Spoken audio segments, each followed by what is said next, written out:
पांडुरंगा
करुणा करा दयाळा तुमचा अनुग्रह लादलो पावन झालो चराचरी मी गळा कुसरी काही जनेनो बोलतो वचन अति भाविका एका जनार्दनी तुमचा दास त्याची आस पुरवावी तुकाराम तुकाराम तुकाराम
पावुले श्री गुरूंचे ते नमस्कारोनी आता सरस्वती माते द्यावी मज स्मृती येतो का कुळती तुझ लागी आपुला बाळाशी दरी आता ती न करा फजिती जना माझी मनोजब मारुत तुल्य नवेगम केंद्रीय बुद्धिमत्ता वरिष्ठम आत्मजं वानरूप्यमुख्यम रामदूतं शरणं प्रपद्ये हे दुःखभञ्जन मारुति नन्दन हे दुःखभञ्जन मारुति नन्दन सुन लो मेरी पुकार पवन सुत विनती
भोळा चक्रवर्ती त्याचे पाय माझे जिती त्याचे पाय माझे जिती त्याचे पाय माझे जिती भोळा चक्रवर्ती त्याचे पाय माझे जिती त्याचे पाय माझे जिती त्याचे पाय माझे जिती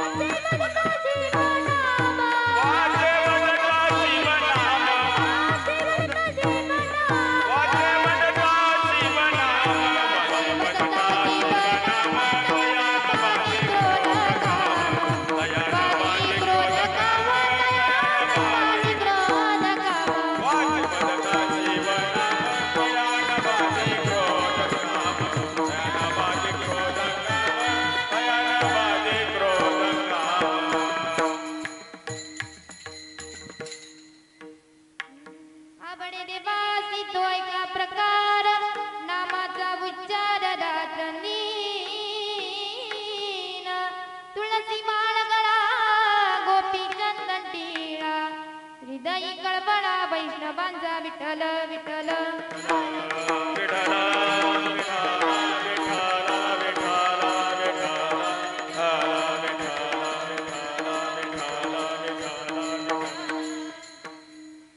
प्रस्तुत प्राप्त प्रसंगी प्राप्त स्थळी प्राप्त वेळी कीर्तन रूपी सेवेकरिता निवडलेला अभंग महान भगवत भक्त श्रीमंत संत की ज्यांनी सजीव निर्जीवांचा उद्धार करण्यासाठी जन्म घेतला असे पैठण निवासी शांती ब्रह्म एकनाथ महाराजांचा 4 चरणाचा अभंग सेवेकरिता निवडला विठ्ठल विठ्ठल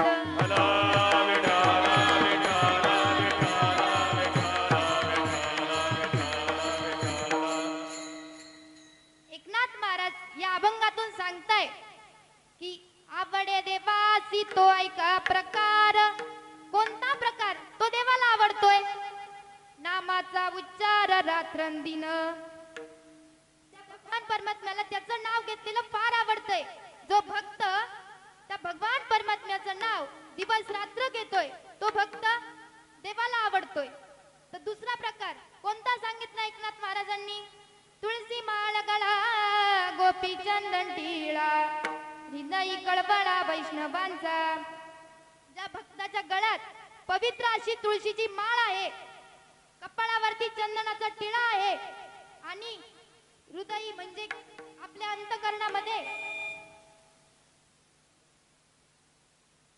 आपल्या अंतकरणामध्ये देवाविषयीची प्रेम आहे कळवळ आहे तळमळ आहे ती सुद्धा भगवान परमात्म्याला फार आवडते आणि एकनाथ महाराज शेवटच्या चरणात सांगताय की हा जो नित्यक्रम आहे नामस्मरण करणं तुळशीची माळ कपाळावरती गोपीचंदनाचा टिळा आषाढी कार्तिकी पंढरीची वारी म्हणजे देवाला जो चौथा प्रकार आवडतोय तो कोणता आषाढी कार्तिकी पंढरीची वारी जो भक्त आषाढी कार्तिकी पंढरीची वारी करतोय म्हणजे ज्या भक्ताच्या जीवनात आषाढी कार्तिकी आणि पंढरपूरची जी वारी आहे ती सोडून दुसरं काहीच नाहीये तो भक्त सुद्धा देवाला फार आवडतोय म्हणून एकनाथ महाराज शेवटच्या चरणात काय सांगताय की हा जो नित्यक्रम आहे ना तो ज्या भक्ताच्या जीवनामध्ये आहे ना तो भक्त देवाला परम पूज्य वाटतोय आणि तोच भक्त देवात जगाला वंदनीय ठरतो विठ्ठल विठ्ठल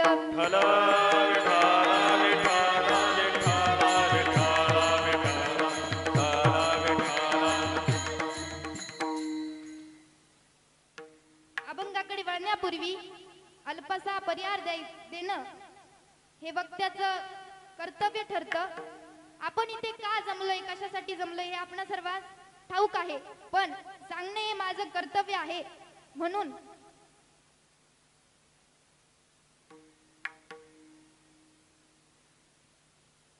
राष्ट्रसंत सद्गुरु जनार्दन स्वामी महाराज परम पूज्य सद्गुरु आत्मा मालिक महाराज ब्रह्मलीन गुरुवर्य महंत पोपटगिरीजी महाराज व ब्रह्मलीन गुरुवर्य हरिभक्त परायण यशवंत महाराज मुटेकर यांच्या कृपा आशीर्वादाने व महंत गुरुवर्य रमेश गिरीजी महाराज व परम पूज्य राघवेश्वरागिरी नंदगिरीजी महाराज यांच्या प्रेरणेने व तालुक्यातील सर्वच कीर्तनकार गायक व वादक यांच्या अनमोल सहकार्याने आपल्या या शिवाश्रम कोळगाव पाटी अंतर्गत हे चालू असलेलं भव्य दिव्य आध्यात्मिक बाल संस्कार शिबिर या शिबिरातला आज 17वा दिवस आहे मी बी शिबिरातलीच विद्यार्थिनी आहे कीर्तन माझं पहिलंच आहे चुकलं तर समजून घ्या थोडंसं विठ्ठल विठ्ठल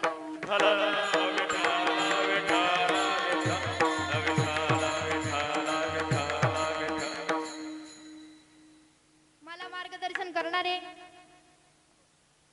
माझे म्हणजे वडिलांप्रमाणेच असणारे हरिभक्त परायण धीरज महाराज कुरे तसेच आकाश महाराज आवाड आणि तसेच आमचे बाल कीर्तनकार त्यांनी मला खूप मोलाचं मार्गदर्शन केलं असे आमचे प्रद्युम्न महाराज लोकने व सर्वात प्रथम ज्यांच्या चरणी वंदन व्हायचं आणि ज्यांच्यामुळे मी आज इथं उभी आहे तुमच्या समोर काहीतरी बोलण्याचा प्रयत्न करते असे माझ्या आदरस्थानी असणारे परमपूजनीय पोपटगिरीजी महाराज या चौघांच्याही आणि माझ्या आई वडिलांच्याही चरणी नतमस्तक होते आणि सेवेला सुरुवात करते मस्तक हे पायावरी मस्तक हे पायावरी या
अभंग नाथांचा आहे अभंग फार गोड आहे. वारकरी संप्रदायातील नाथांचं जे स्थान आहे ते किती मोठं आहे हे आपल्याला बहिणाबाई सुद्धा काय सांगताय. संत कृपा झाली इमारत फळाली, ज्ञानदेवी रचिला पाया, उभारिले देवालया, नामातयाचा किंकर जेने केला विस्तार, जनार्दनी एकनाथ खांब दिला भागवत. बहिणाबाई काय सांगताय, ही जे वारकरी संप्रदायाची जी इमारत आहे ती शब्दांनी साकारली ती माझ्या संत श्रेष्ठ बहिणाबाईंनी, आणि त्याच वारकरी संप्रदायाच्या इमारतीचा भक्कम आधार बनले ते माझे एकनाथ महाराज. नाथांनी आपल्या वारकरी संप्रदायाला इतकं साहित्य दिलंय महाराज. वारकरी संप्रदाय नाथांनी रामायण भावार्थ एकनाथ महाराजांनी एकनाथी भागवत लिहिलंय. एकनाथ महाराजांनी रुक्मिणी स्वयंवर हा ग्रंथ सुद्धा तयार केलाय. एकनाथ महाराजांनी अभंग लिहिला, एकनाथ महाराजांनी गवळणी लिहिल्या. नाथांचे जे कुट अभंग आहे ना ते डोक्यात जातच नाही, जातच म्हणजे डोक्याच्या बाहेरूनच जातात, ते लवकर डोक्यात घुसतच नाही. 99% नाथांचे कुट अभंग हे डोक्यात घुसतच नाही. पण अवघड तत्वज्ञान जीव माया ब्रह्म हे आपल्या अंतकरणामध्ये जाऊन ठसावं ना, म्हणून महाराजांनी मायबोली भारुडाची देखील रचना केली. नाथांचे कुट अभंग जरी डोक्यात जात नसले ना तरी चालेल, पण नाथांचे भारुड किती गोड आहे. नाथांचं भारुड, या या शेजारणीनं बरं नाही केलं ग बयो, मला पंढरीला नेलं ग बयो, मला पंढरीला नेलं ग बयो,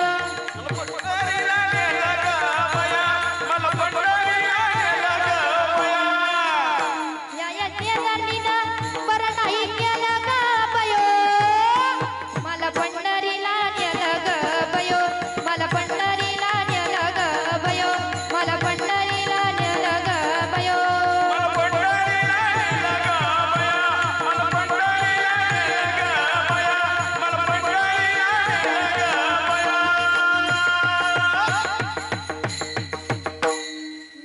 येडका मदान केवळ पंचानन, येडका मदान केवळ पंचानन, गबयो तुला बुरगुंड होईल ग, गबयो तुला बुरगुंड होईल ग, गबयो तुला बुरगुंड होईल ग.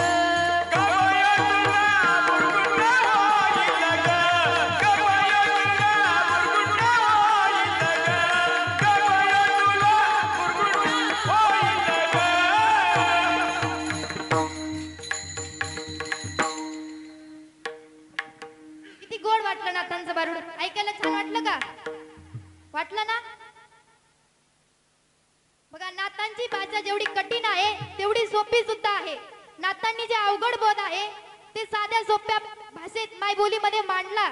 बघा, नाथांचा जर अधिकार अजून जर वेगळ्या पद्धतीने जर सांगायचं ठरला ना तर मी सांगेल, हा जगाचा मालक जगाचा चालक आहे ना, नाथांच्या घरी चाकरी करण्यासाठी जातोय. श्रीखंडाच्या दारावर उभारली गारे, श्रीखंडाच्या दारावर उभारली गारे, श्रीखंडाच्या दारावर उभारली गारे, श्रीखंडाच्या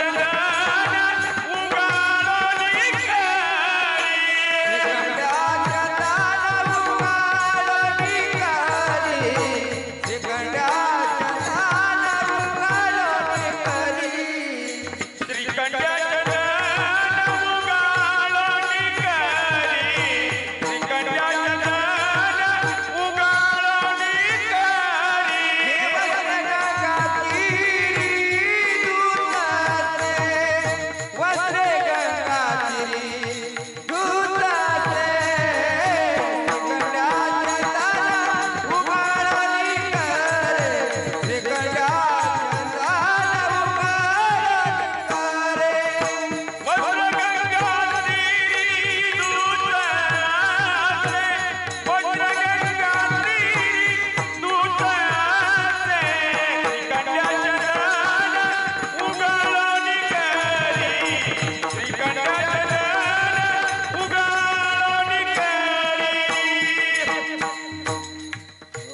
मालक जगाचा चालक नाथांच्या घरी 36 वर्ष कावडीने पाणी भरतोय.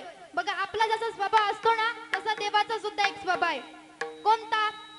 हा फुकट कोणाच्याच घरी राबत नाही. मग हा नाथांच्या घरी 36 वर्ष कस काय राबला? विचार करण्यासारखा मुद्दा आहे. त्याचा पण स्वभाव आहे, तो फुकट कुणाच्याच घरी राबत नाही. मग त्याला काय मोबदला मिळाला असेल, काय पगार दिला असेल नाथांनी त्याला, म्हणून हा 36 वर्ष नाथांच्या घरी राबतोय.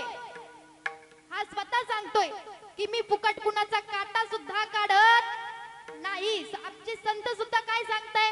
गेसी तेव्हा देशी ऐसा असशी उदार. असा असताना सुद्धा हा नाथांच्या घरी 36 वर्ष राबतोय. काय कारण असेल या मागे? बघा आपलं सुद्धा स्वभाव आहे. आपण सुद्धा फुकट कोणाचं काम करतो का? नाही करत. बघा आपण फुकट कोणाचं काम करत नाही यात विशेष नाही. आपण मोबदला घेऊन सुद्धा कोणाचं नीट काम करत नाही. बघा ऊस खुरपायला जर आपल्याकडे बाया आल्या आणि त्यांना जर आपण ऊस खुरपायला दिला तर गवतावर माती टाकून पुढे जातात. मी इथलं सांगत, मी दुसरीकडचं सांगते, मी इथलं सांगत नाही. मी आज गावची, त्यामुळे इथल्या बाया कशा आहेत, कसं काम करतात ते मला चांगलंच माहिती आहे. त्यामुळे मी इथलं सांगत नाही. सांगायचं काय की आपण मोबदला घेऊन सुद्धा कुणाचं नीट काम करत नाही. मग हा जो जगाचा मालक आहे तो नाथांच्या घरी 36 वर्ष कसं काय राबला? बघा आपलं जाऊ द्या, लहान लेकराचं सुद्धा घ्या, तो सुद्धा फुकट कोणाचं काम करत नाही. गोरं गोरं असतं, फार गोंडस असतं, सफरचंदासारखे गाल असतात, लाल लाल ओठ असतात, गुबगुबीत असतं एकदम. त्याला बघितलं तर त्याचा लगेच मोह होईल, एवढं सुंदर ते बाळ असतं. त्या बाळाला बघितल्यावर आपल्याला काय वाटतं की त्याला उचलून घ्यावा आणि त्याचा एक पापा घ्यावा, वाटतं की नाही? वाटतं. साहजिक आहे, वाटणं साहजिक आहे. आपल्याला उचलून घ्यावा आणि त्याचा एक पापा घ्यावा असं सगळ्यांना वाटतं. पण ते सुद्धा इतकं चत्र असतं. त्यांना जर आपण बोलवलं ना, बाळा इकडे मला एक पापा दे, ते येतं का? नाही येत. ते तिकडूनच तिकडे पळत जातं. त्याला आपण एक दाणा ई, दोन दाणा ई, तीन दाणे खूपदा बोलवतो तरी ते येत नाही. पण जेव्हा आपण खिशातून एक चॉकलेट किंवा 1 रुपया काढतो आणि त्याला दाखवतो की हे बघ तुला मी 1 रुपया देते आणि 1 चॉकलेट देते, पण मला काय करा दे, एक पापा दे, लगेच पळत येतं. ते सांगायचं मुद्दा काय की ते लहान लेकरू आहे, त्याला सुद्धा कळतं. तो सुद्धा मोबदल्याशिवाय कोणाचं काम करतो का?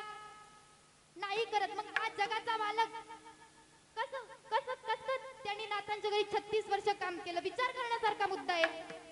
बघा देवावर नितांत प्रेम करत होती ती. देवाचं रात्रंदिवस भजन करत होती. यात नवल नाही, तिचे 5 पती सुद्धा देवाचं रात्रंदिवस भजन करत होते. त्यात तिच्या पतीचे केस सुद्धा कृष्ण कृष्ण म्हणत होते. अशा 5 पतींची एक पत्नी, नाव तिचं द्रौपदी. दिवस रात्र त्या देवाचं नामस्मरण करत होती. मेरो दादा रमन गिरिधारी, गिरिधारी श्याम बनवारी. मेरो दादा रमन गिरिधारी, गिरिधारी श्याम बनवारी. मेरो दादा रमन गिरिधारी, गिरिधारी श्याम बनवारी. ती द्रौपदी दिवस रात्र त्या देवाचं भजन करायची. बघा त्या द्रौपदीचं देवावरती एवढं प्रेम होतं, एवढं प्रेम होतं. जेव्हा देवाची करंगळी कापली ना तेव्हा देवाच्या बायका चिंध्या शोधायला गेल्या होत्या, पण माझ्या या मांडलेल्या बहिणीने पदराची चिंधी फाडली आणि माझ्या देवाच्या करंगळीला बांधली. बघा किती प्रेम होतं त्या द्रौपदीचं. उद्धवजी म्हणतायत, द्रौपदी तुला शास्त्र माहिती आहे का? म्हणे काय? म्हणे सौभाग्यवती स्त्रीने डोक्यावरचा पदर खाली पडू द्यायचा. सौभाग्यवती स्त्रीने डोक्यावरचा पदर खाली पडू द्यायचा. मी तुम्हाला नाही सांगत, मी द्रौपदीचं सांगते, तुम्ही राहू द्या. उद्धवजी द्रौपदीला म्हणताय की द्रौपदी ताई तुम्हाला शास्त्र माहिती आहे का? सौभाग्यवती स्त्रीने डोक्यावरचा पदर खाली पडू द्यायचा नसतो, किंवा पदराकडनं तरी साडी फाडायची नसती. द्रौपदी म्हणते, उद्धवजी काय करू या भगवान परमात्म्या पुढे ना मला कशाचंच भान नाही राहतो, मी काय करते याचं. पण एक सांगू उद्धवजी, मी साडी फाडली यात अजिबात नवल नाही. मी साडी फाडली यात अजिबात नवल नाही. देव सुद्धा द्रौपदीला म्हणताय, काय म्हणताय द्रौपदी एवढी छान साडी तू फाडायला नव्हती पाहिजे ग, का फाडली तू एवढी छान साडी? तेव्हा द्रौपदी काय म्हणते, देवा मी साडी फाडली यात अजिबात नवल नाही. मी द्रौपदी म्हणते मी साडी फाडली यात अजिबात नवल नाही. बघा देव सुद्धा काय सांगत होते तिला की तू साडी फाडायला नव्हती पाहिजे, तरी ती म्हणते की मी साडी फाडली यात नवल नाही. ती काय म्हणते ते ऐका. ती म्हणते देवा मी साडी फाडली यात नवल नाही. देवा तुझ्या जर कामी यायचं असेल ना, हे तर काय साधारण वस्त्र आहे, तुझ्या जर कामी यायचं असेल ना, आम्ही आमच्या शरीरातल्या नसा काढून सुद्धा तुझ्या बोटाला गुंडाळू. एवढं त्या द्रौपदीचं प्रेम होतं त्या देवावर. बघा किती प्रेम करत होती देव. याला म्हणतात प्रेम. भगवंतावर किती प्रेम करावं, तरी सुद्धा देव काय म्हणताय की नाही ग द्रौपदी तू ते वस्त्र फाडायला नव्हतंच पाहिजे. द्रौपदी म्हणते नाही देवा मी ते वस्त्र फाडलंच नाही, मी साडी फाडलीच नाही. देव म्हणताय तू साडी फाडली नाही? म्हणे नाही मी साडी फाडलीच नाही. मग त्या वस्त्राची चिंधी झालीच कशी? तेव्हा खूप गोड दिलं बघा उत्तर द्रौपदीने. द्रौपदी काय म्हणते की देवा हे वस्त्र मी फाडलंच नाही. तुम्ही जेव्हा माझ्या समोर आलेत ना, तेव्हा ते वस्त्रातले धागे मला सोडून तुमच्याकडे पळाले. याला म्हणतात प्रेम. ती काय म्हणते की ते तुम्ही जेव्हा माझ्या समोर आले ना, तेव्हा त्या वस्त्रातले धागे मला सोडून तुमच्याकडे पळाले आणि तेच धागे भाग्यवान ठरले जे तुमच्याकडे राहिले आणि ते अभागी ठरले ते माझ्याकडे राहिले. याला म्हणतात प्रेम. देवा विठ्ठल विठ्ठल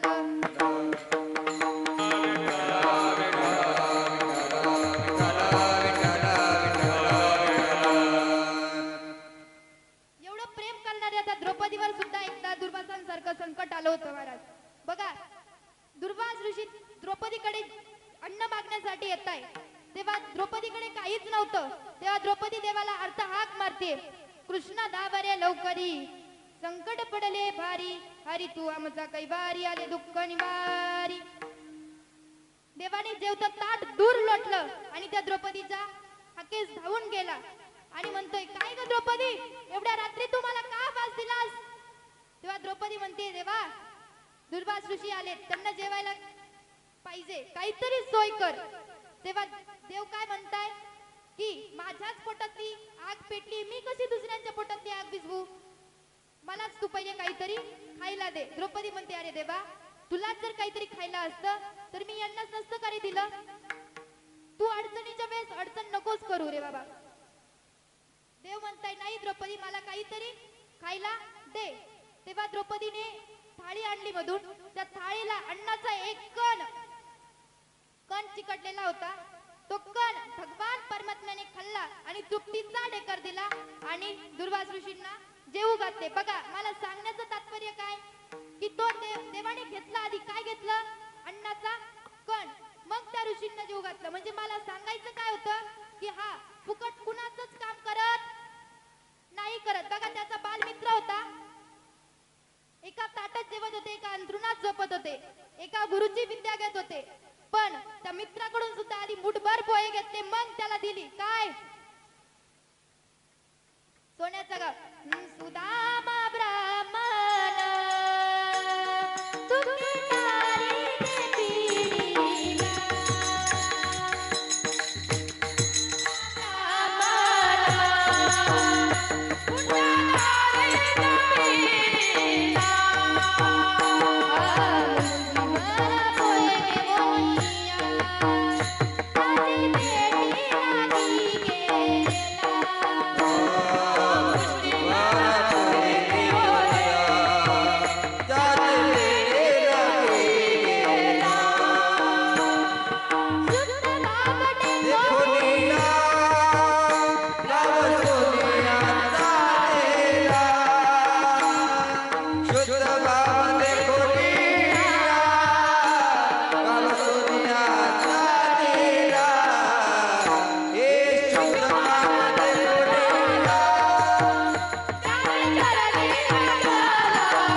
बघा म्हणजे हा फुकट कुणाचंच काम करत नाही. मग हा 36 वर्ष नाथांच्या घरी राबतोय. का राबला? काय मोबदला मिळाला त्याला? बघा ऐका, नाथांचे जे पूर्वज होते त्यांना देवाने शब्द दिला होता की तुमच्या पिढीत मी तुमच्या घरी चाकरी करण्यासाठी येईल. तो शब्द का दिला होता? ऐका, देवाने नाथांच्या पूर्वजांना शब्द दिला की मी तुमच्या घरी चाकरी करण्यासाठी येईल. कोणाला शब्द दिला होता? नाथांचे पूर्वज भानुदास बाबांना देवाने शब्द दिला होता. बघा, विजयनगरचा राजा कृष्णदेवराय हा देवाला पाहतोय आणि देवाला पाहून तो बोलून गेला आणि देवाला काय म्हणतोय? बहु आवडती जीवापासून या कानडिया विठोबा कानडिया. देवाला पाहतोय आणि देवाला म्हणतोय की देवा, तुला पाहिलं ना, मला असं वाटतंय की मी तुझ्या पाशी थांबून घ्यावं, नाहीतर तुला घेऊन निघून जावं. त्याचं जे समर्पण, त्याचं प्रेम, त्याचा भाव पाहून देव गेले विजयनगरला. कर्नाटकात तुंगभद्रा नदीच्या काठीवर पंढरपुरात जसं मंदिर आहे ना, तसंच मंदिर इथे कर्नाटकामध्ये तुंगभद्रा नदीच्या काठीवर आहे. ऐका, देवाला तिथं सोन्याच्या कुलपामध्ये ठेवलं होतं, तरी देवाला तिथे चैन पडली का? नाही. त्याला तिथे करमतच नव्हतं. का? तर त्याचे जे वारकरी होते, जे मळकाटलेले, जे पंचातलेले पताके घेऊन चालणारे जे वारकरी होते, त्याचं ते गोतावळ त्याला तिथं मिळत नव्हतं. म्हणून त्याला तिथे करमे नव्हतं. सोन्याच्या घासाला काय म्हणतोय की आमच्या वारकऱ्यांची शिदोरी जी आहे ती सुद्धा याच्यापेक्षा किती पटीने गोड आहे. ऐका, तेव्हा तिथे त्याला काय तिथे करमे ना, तेव्हा त्याने भानुदास बाबांवरती अशी काय लीला केली की भानुदास बाबा तिथं गेले आणि देवाला विटेवरती त्याच्या पंढरपुरात त्याला घेऊन आले. जेव्हा भानुदास बाबांनी देवाला विटेवरती आणलं, पंढरपुरात आणलं, तेव्हा त्याच्या वारकऱ्यांना इतका आनंद झाला आणि ते आनंदाने गाऊ लागले. काय?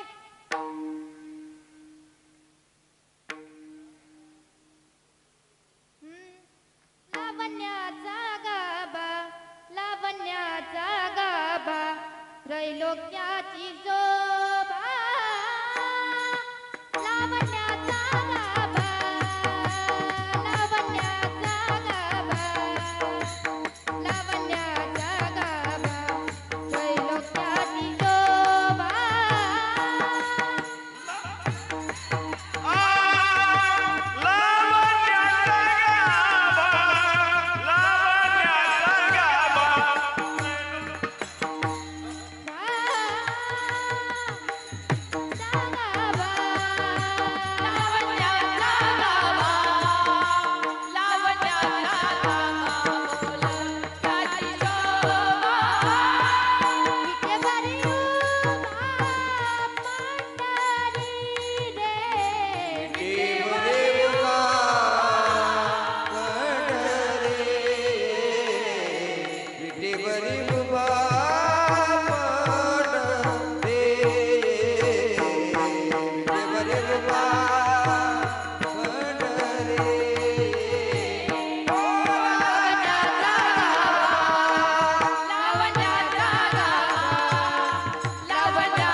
पंढरपूरच्या ज्या आपला जगाचा मालक आहे, जगाचा चालक आहे, त्याला त्याच्या वारकरी संप्रदायामध्ये आणून सोडलं. तेव्हा देव त्यांना शब्द देतोय की तुमच्या घरी, तुमच्या पिढीत मी तुमच्या घरी चाकरी करण्यासाठी येईल.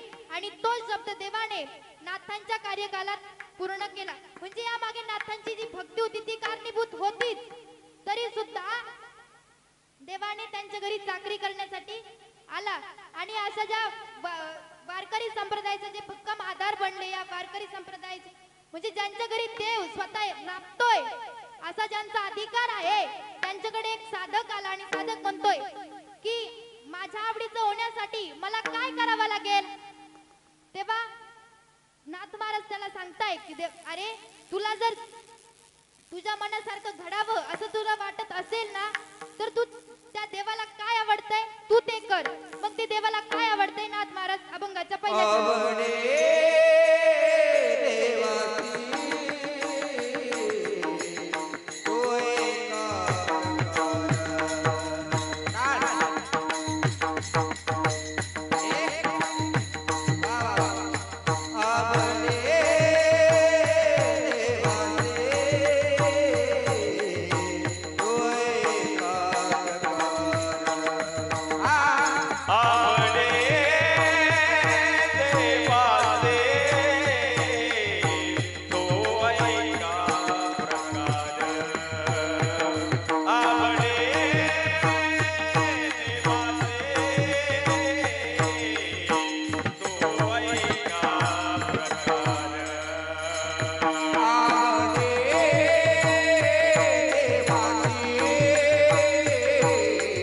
आहे. आता आवडीमध्ये खूप प्रकार पडतात.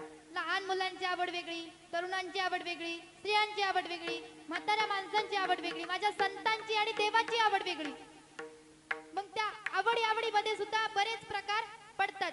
मग लहान मुलांना काय आवडतंय, तर लहान मुलांना खोड्या करायला फार आवडते. खूप खूप खोडे करत असतात लहान मुलं.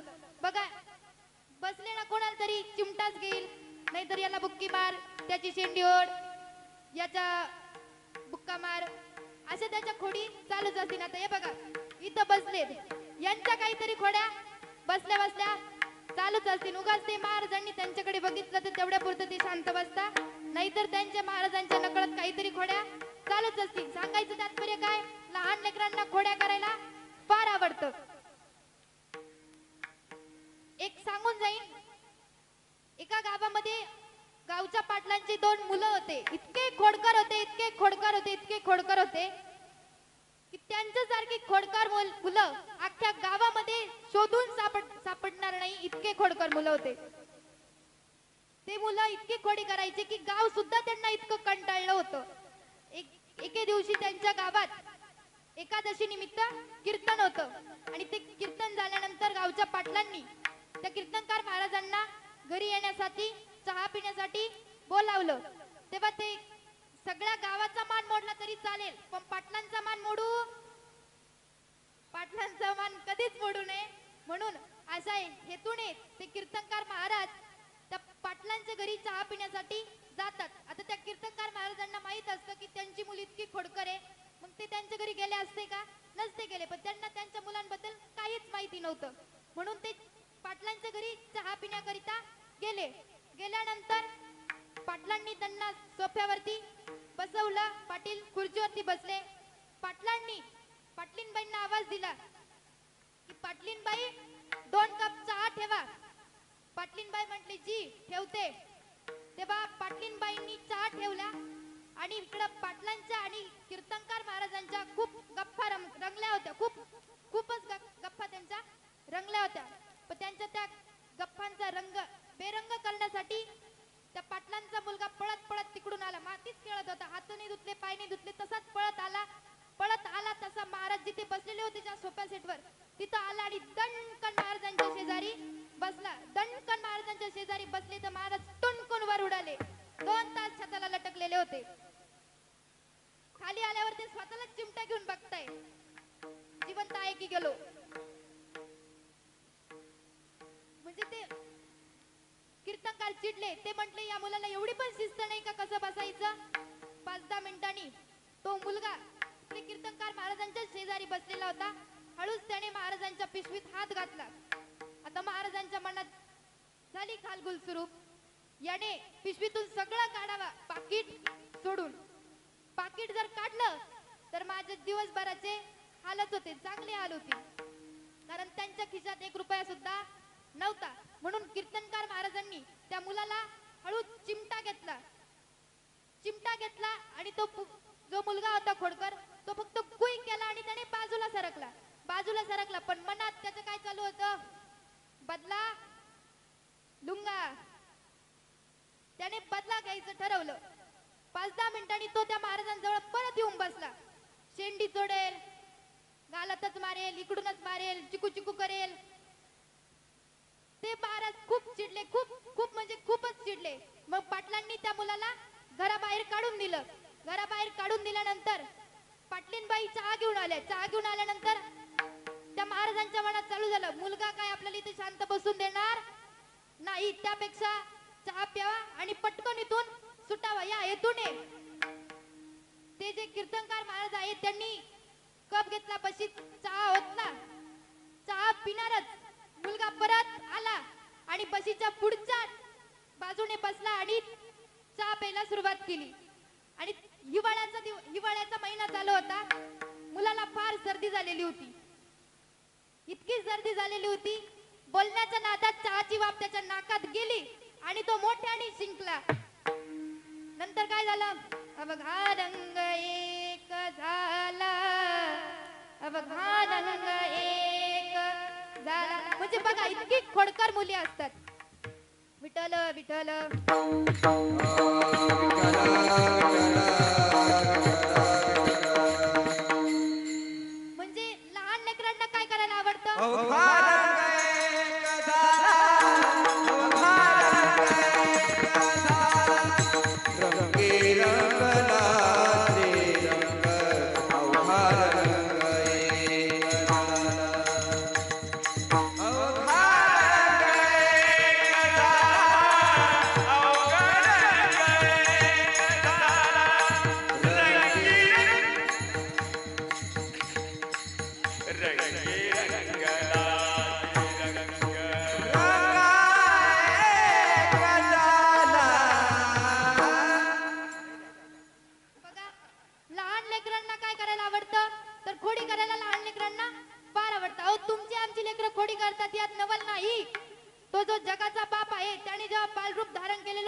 म्हणावं लागलं? काय म्हणावं लागलं?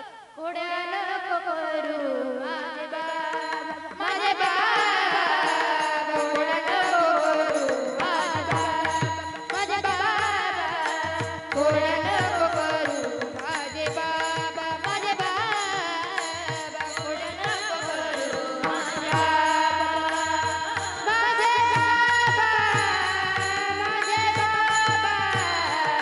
माझे बघा,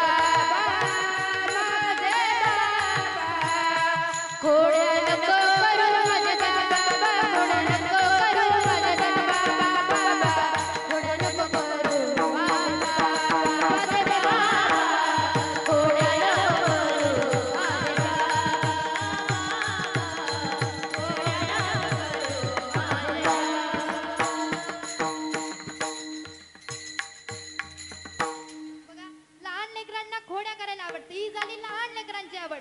मग आमच्या माता मावल्यांना काय आवडतं? काय आवडतं? सोनं, साडी, हे आमच्या माता मावल्यांना फार आवडतं. बघा, एखाद्या लग्नात जर गेले ना, हिने कशी साडी घातली, तिने कोणते दागिने घातले, एवढ्याच गोष्टीवर त्यांचं लक्ष असतं. हो की नाही? हो की नाही? म्हणजे आमच्या माता मावल्यांना साडी आणि सोनं फार आवडतं. तुमचं पण एक उदाहरण सांगून जाईल. एका श्रीमंत बाईने एका आपल्या नवऱ्याकडे हट्ट धरला की मला 5 ग्रॅमची नथ पाहिजे. मग तिचा नवरा म्हणला, अगं तुझ्याकडे तर नथ आहे ना. ती बोलली, किती 2 तोळ्याची? मला कितीची पाहिजे? 5 ग्रॅमची. तिने तो हट्टच धरला. त्यानंतर आता तिचा नवरा म्हटला, हे कांदे काढायला आले ते तो घेऊन, नाहीतर परत रुसून बसली तर आपलेच झाले.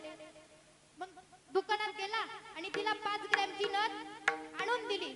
इतकी आनंदी झाली की बायांची एक सवय बघा, त्यांना जर कोणी काही आणलं ना तर शेजाऱ्या पाजाऱ्यांना दाखवायची.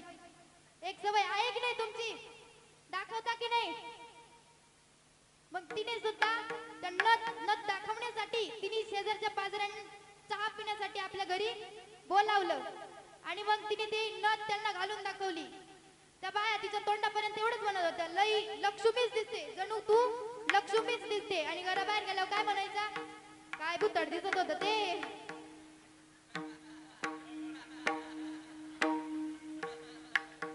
सवय तुमची आहे की नाही? तोंडावर गोड बोलायची आहे की नाही सवय?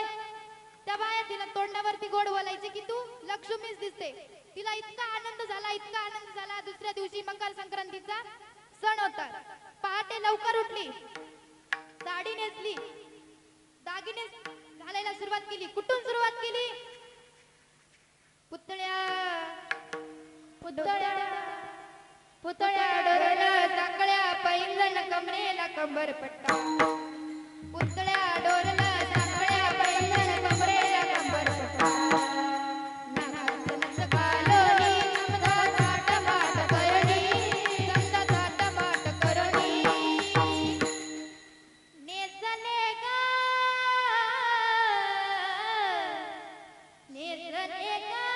शालू पैठणीचा, नेसले गा शालू पैठणीचा, नेसले गा शालू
घातली, पैठणी साडी घातली, दागिने घालणार, हातातलं घातलं, गळ्यातलं घातलं, कानातलं घातलं, पण नथ घालायला गेली पण तिची नथ काय तिला सापडेना, नथ सापडेना.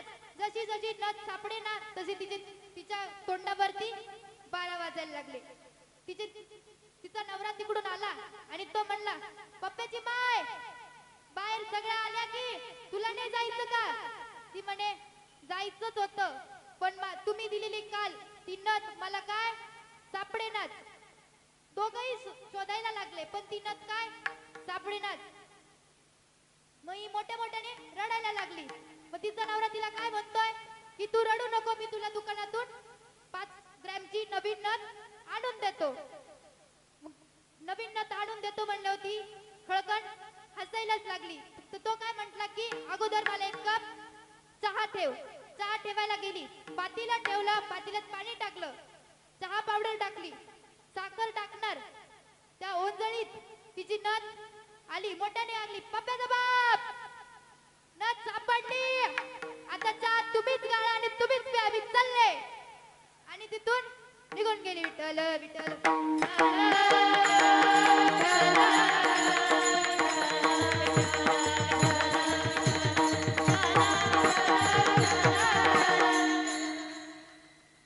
बघा, म्हणजे आमच्या माता माऊल्यांना काय आवडतं?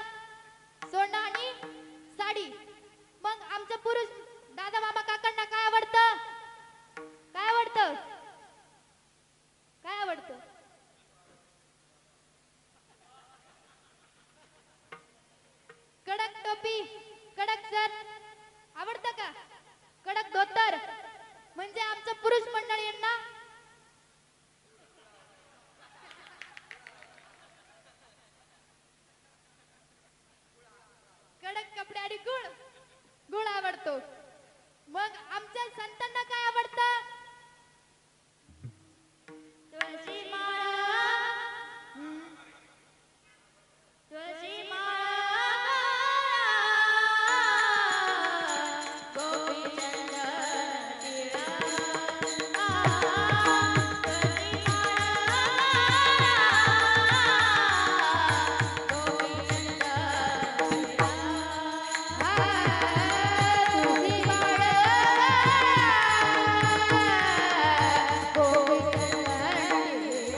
जिभेची आवडी माझी जिभेची आवडी माझी जिभेची आवडी माझी जिभेची आवडी माझी जिभेची आवडी माझी जिभेची आवडी माझी जिभेची आवडी पंढरपुरा नीन गोडी पंढरपुरा नीन गोडी पांडुरंगी मन रंगले पांडुरंगी मन रंगले पंढरपुरा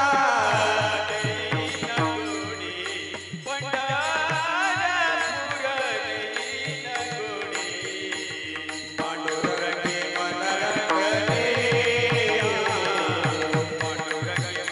रंगले माझी जिभेची आवडी पंढरपुरा नीन गोडी पंढरपुरा नीन गोडी पंढरपुरा नीन गोडी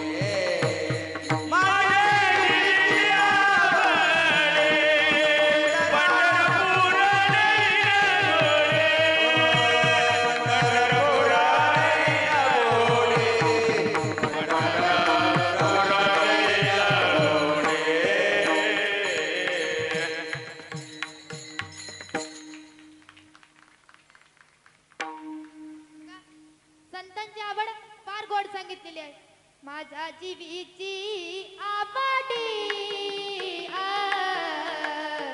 माझ्या जीवीची आवडी पंढरपुरा नेन गुडी पंढरपुरा नेन गुडी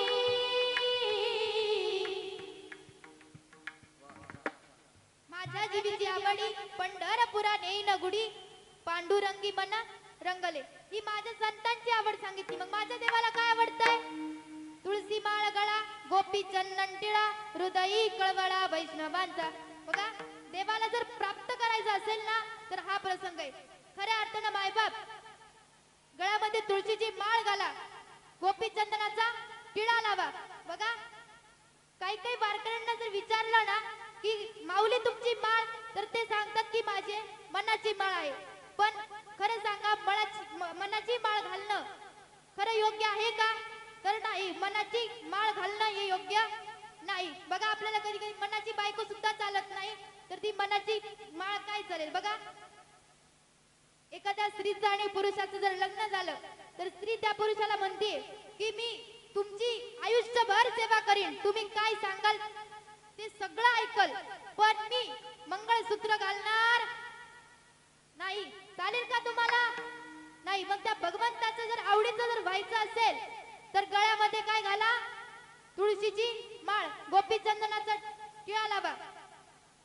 बघा तर देवाला देवाची आवड फार गोड सांगितलेली आहे. तुळशी माळ गळा गोपी चंदन टिळा हृदयी कळवळा वैष्णवांचा. जर भक्ती जर करायची असेल ना तर नाथ महाराजांसारखी करा. कशी करा?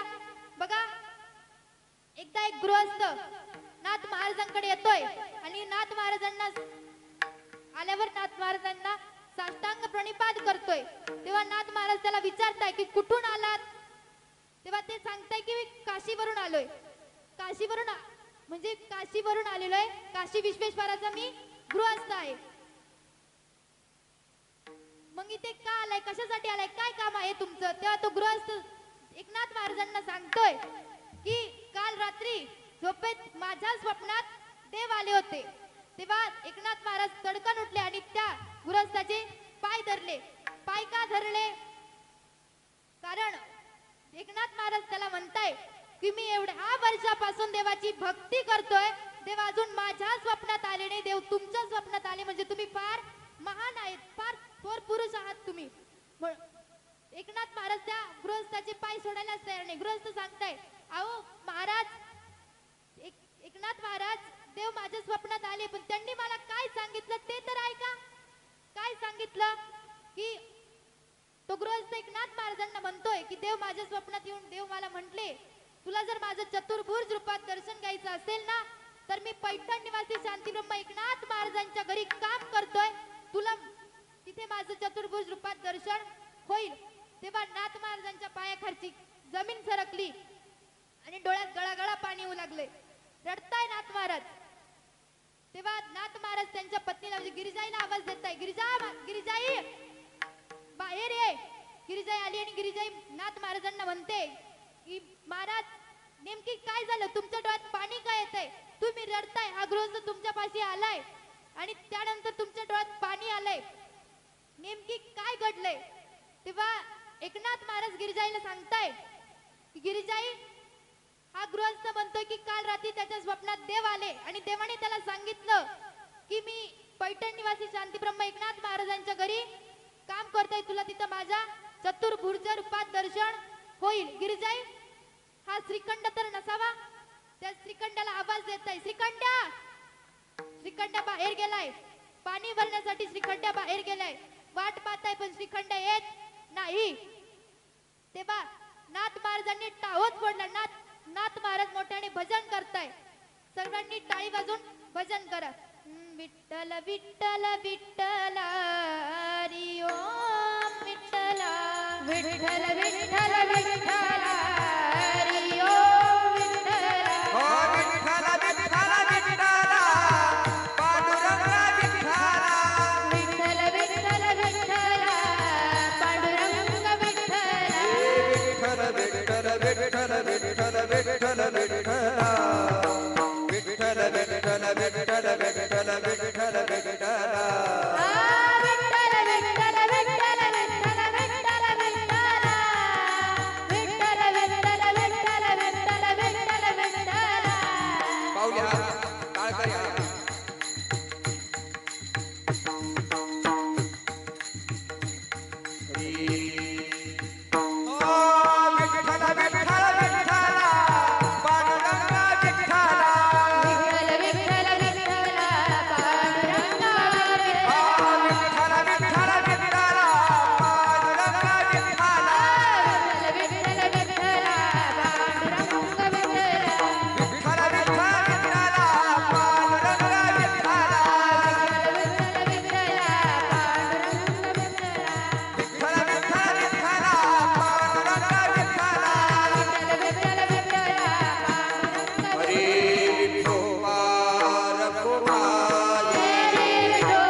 पूर्वजांना शब्द दिला होता म्हणून नाथांच्या घरी देव 36 वर्ष राबतोय. त्यानंतर परत तो साधक महाराजांकडे आला आणि महाराजांना म्हटला की तुम्ही एवढी काय भक्ती केली की देव तुमच्या घरी आले, प्रगट झाले. आषाढी कार्तिकी पंढरीची वारी, आषाढी कार्तिकी पंढरीची वारी, आषाढी कार्तिकी पंढरीची वारी, आषाढी कार्तिकी पंढरीची वारी.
आषाढी कार्तिकी पंढरीची वारी साधन निर्धारी अन नाही. बघा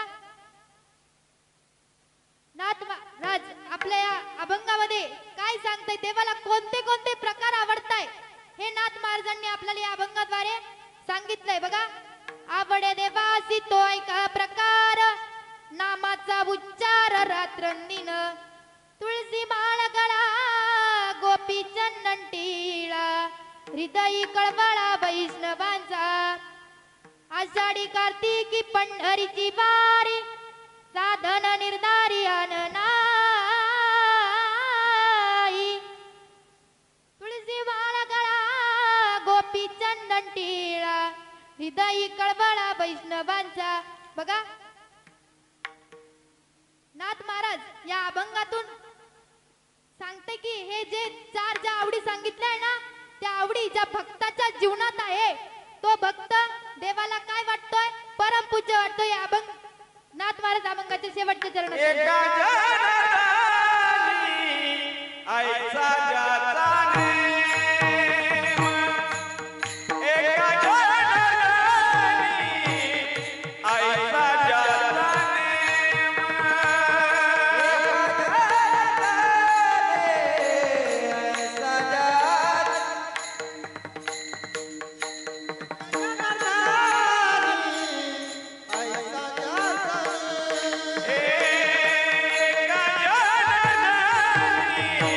जनानी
एका जनार्दनी ऐसा ज्याचा नेम तो देवा परम पूज्य जगी तुळसी माळ गळा गोपी चंदन टिळा हृदय कळवळा वैष्णवांचा.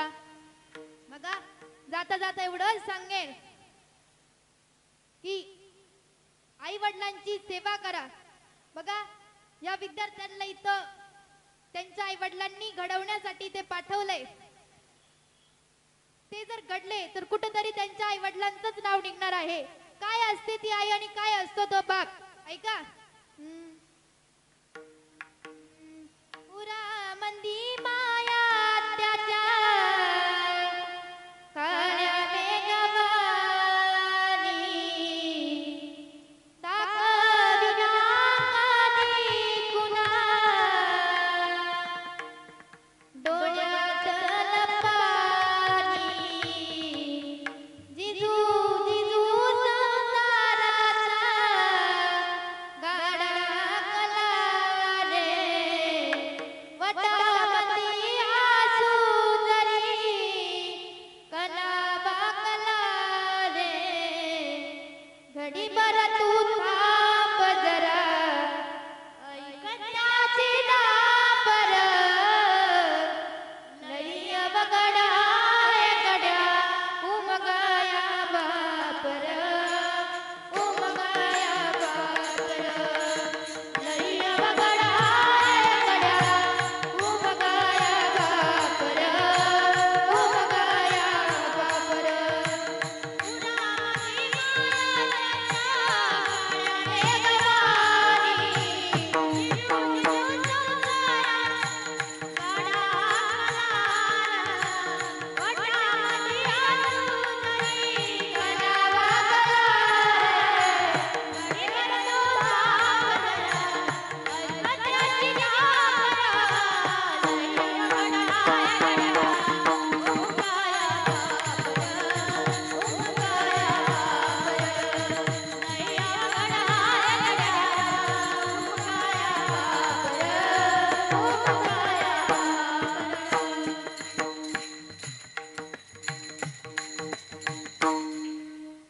बघा आई वडिलांची सेवा करत झाला. आपला वेळ इथे संपून गेलेला आहे असं म्हटलं तरी काय हरकत नाही. माझं हे पहिलंच कीर्तन होतं ते मी तुमच्यापाशी तोडक्या भाषेत सादर करण्याचा प्रयत्न केला. जे चांगलं बोलले ते घरी घेऊन जा आणि जे माझ्याकडून जर काही चुकीचे अपशब्द जे बोलले गेले असतील तर ते माझ्या बुद्धीचे दोष असं मी समजेन. बघा ज्यांच्यामुळे मी आज इथं उभी आहे ज्यांनी मला इथे कीर्तन करण्याची संधी दिली आणि माझ्याकडून अभ्यास करून घेतला ते असे आमचे धीरज महाराज असतील आकाश महाराज असतील प्रद्युम्न महाराज असतील. आणि खरं सांगायचं तर मला पहिली ते चौथी ज्यांनी शिकवलं ना ते आमचे शिंदे सर ते सुद्धा आज इथे माझ्या कीर्तनासाठी उपस्थित आहे. त्यांचे पण आभार मानते कारण त्यांनी मला वाचायला शिकवलं. ते आज माझ्या इथे कीर्तनाला आलेले आहे त्यांचे सुद्धा आभार मानते. आणि ज्यांनी मला लहानपणापासूनच या मार्गात म्हणजे या धार्मिक क्षेत्रात ज्यांचं स्वप्न होतं की मी कीर्तनकार व्हावी माझं नाव तिने मोठं करावं तिथे आमचे बाबा ते गेल्यावरती बाबा म्हणजे काही चुकलं असेल माझ्याकडून तर माफ करा पण मी तुमचं स्वप्न पूर्ण करण्याचा प्रयत्न करतेय.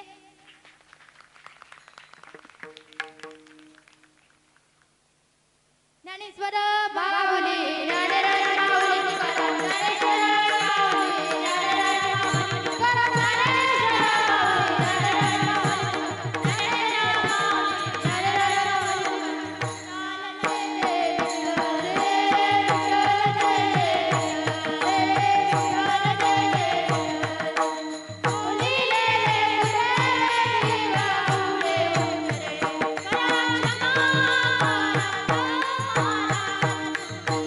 तुकाराम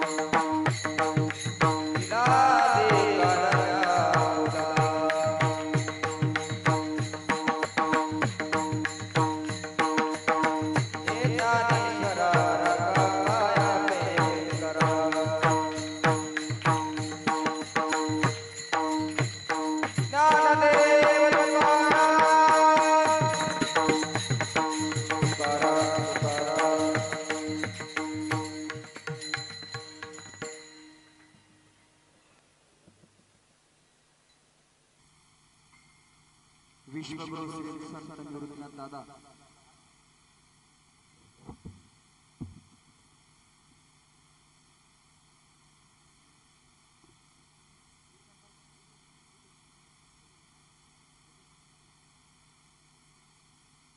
विश्वगुरु श्री संत निवृत्तीनाथ दादा विश्वमौली ज्ञानोबराय वैराग्यराज रसिक जगद्गुरु श्री संत तुकोबराया निष्काम कर्मयोगी जनार्दन स्वामीजी महाराज आणि ब्रह्मलीन सद्गुरू पोपटगिरीजी बाबा आदी करून सकल संतांच्या आशीर्वादानं एक अंतिम टप्प्यात चालू असलेले हे शिबिर, या शिबिराचा आजचा 17वा दिवस आणि 17व्या दिवसाच्या आजच्या या शिबिरातील पहिल्या कीर्तन सेवेची मानकरी ठरलेली आहे.